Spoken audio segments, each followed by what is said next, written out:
Hello friends, Radhe Radhe. आप सब लोग कैसे हैं? हम भागवत जी का दशम स्कंद पढ़ रहे हैं। कल हमने यमला अर्जुन उद्धार पूरा कर लिया था। आज हम पढ़ेंगे सुखिया मालिन की सेवा। चलिए शुरू करते हैं। राधे राधे। आप लोगों से फिर से अनुरोध है, अगर आपको मेरा भागवत जी पढ़ना अच्छा लग रहा है, कृपया करके चैनल को सब्सक्राइब करिए, वीडियो को लाइक करिए और कमेंट करना तो बिल्कुल भी मत भूलिएगा। राधे राधे। सुखियालिन की श्री कृष्ण सेवा। एक मालिन का प्रसंग भी है इन लीलाओं में। ब्रज में एक सुखिया नाम की मालिन थी जो रोज रोज कृष्ण कथा सुनती। भक्ति उसके लिए एक व्यसन सी हो गई थी। तुकाराम को भी व्यसन रूपा भक्ति सिद्ध हुई। सभी इंद्रियों की ऐसी आदत सी हो गई है कि ईश्वर के भजन किए बिना वे रह नहीं सकती। मालिन का प्रेम धीरे धीरे बढ़ने लगा। श्रवण भक्ति व्यसन सी हो गई। भक्ति का व्यसन सिद्ध करो, अन्य सभी व्यसन भक्ति मार्ग में बाधा रूप हैं। अतः भक्ति को ही व्यसन बना दो। जिनकी सेवा और स्मरण का व्यसन हो वही सच्चा वैष्णव है।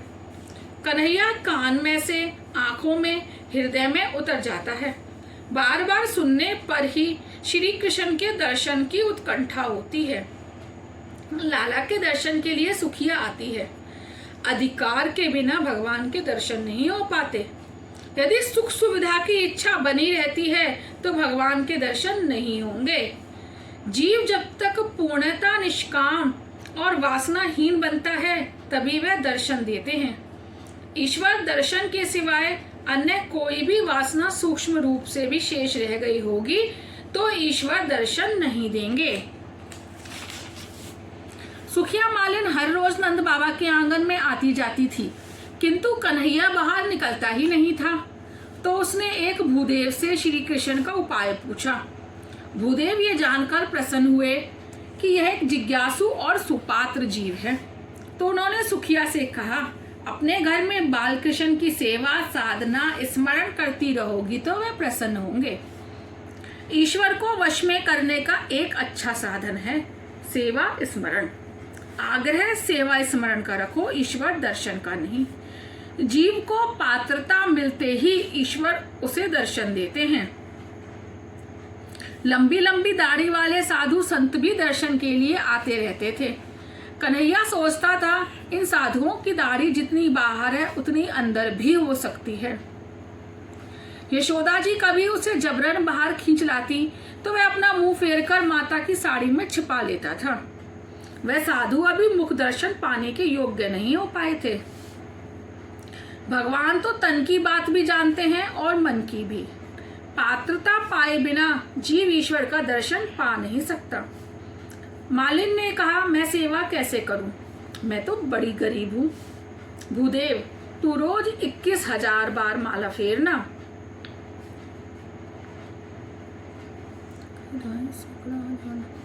कुछ साधन तो करना ही होगा।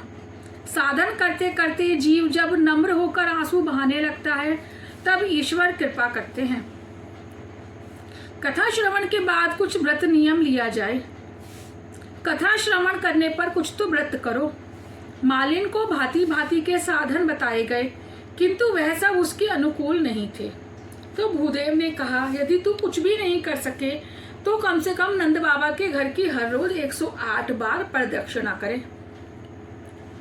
प्रणाम शासदांड किए जाते हैं और प्रदक्षिणा चतुरंग। प्रदक्षिणा करते समय हाथ जोड़ वंदन करते हुए प्रभु का नाम जपते रहना। कीर्तन करते करते धीरे धीरे प्रदक्षिणा की जाए। कुछ लोग इस तरह दौड़ते हुए प्रदक्षिणा करते हैं मानो उनके पीछे कोई भूत दौड़ा आ रहा हो। 3 वर्षों तक प्रदक्षिणा का ये नियम बनाए रखना, कन्हैया अवश्य दया करेगा। तो मालिन इस प्रकार रोज प्रदक्षिणा करने लगी। मनुष्य प्राय अपने दैनिक कार्य तो नियम पर करता है। निद्रा और भोजन में तो वह कड़ा नियम रखता है, किंतु भजन में उसकी नियमितता ना जाने कहाँ हवा हो जाती है। भजन किए बिना खाने वाला पाप खाता है। मनुष्य जितनी देखभाल अपने कपड़ों की करता है यदि उतनी ही देखभाल अपने मन की भी करे तो वह मलिन नहीं हो पाएगा। सत्कर्म में नियमितता होनी चाहिए। नियमित सत्कर्म करने वाला ही संत है। नियम रखने वाले की ठाकुर जी परीक्षा भी लेते हैं। मालिन रोज परमात्मा को मनाती रहती थी, नाथ दर्शन दीजिए। 3 वर्ष पूरे हो गए। अब तो कृष्ण विरह असह्य हो गया। उसका मन भी शुद्ध हो गया। आज उसने निश्चय किया है, जब तक कन्हैया का दर्शन ना कर पाऊं तब तक मैं नंद बाबा के आंगन से नहीं हटूंगी। जीव जब वियोग अग्नि में छटपटाने लगता है, भगवान आ मिलते हैं। अपने सिर पर फूल फल की टोकरी उठाए सुखिया मालिन प्रदक्षिणा करने लगी। परमात्मा को शबरी के बेर याद आ गए। दर्शन आतुर मालिन को मुझे दर्शन देना होगा। कटी पर सोने की करधनी, हृदय में बाजूबंद, गले में कंठी, पग में पैजनिया और मस्तक पर मोर पंख से विभूषित बालक कन्हैया चमक चमक करता हुआ आंगन में आया। दर्शन आतुर मालिन के सामने आकर हाथ फैलाकर लाला फल मांगने लगा।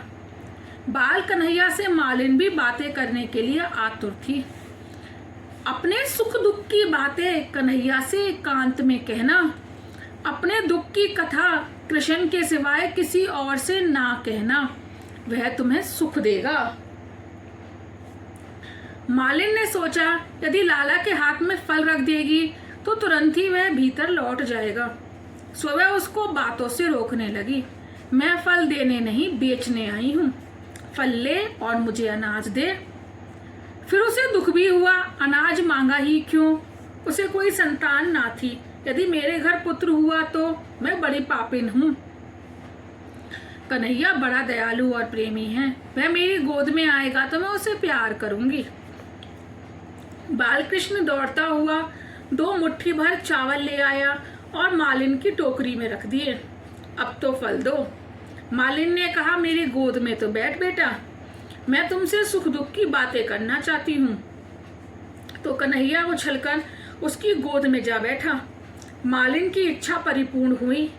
ब्रह्म संबंध संपन्न हुआ। हजारों वर्षों का विरही जीव आज ईश्वर से जा मिला। प्रेम में कभी तृप्ति होती भी है क्या?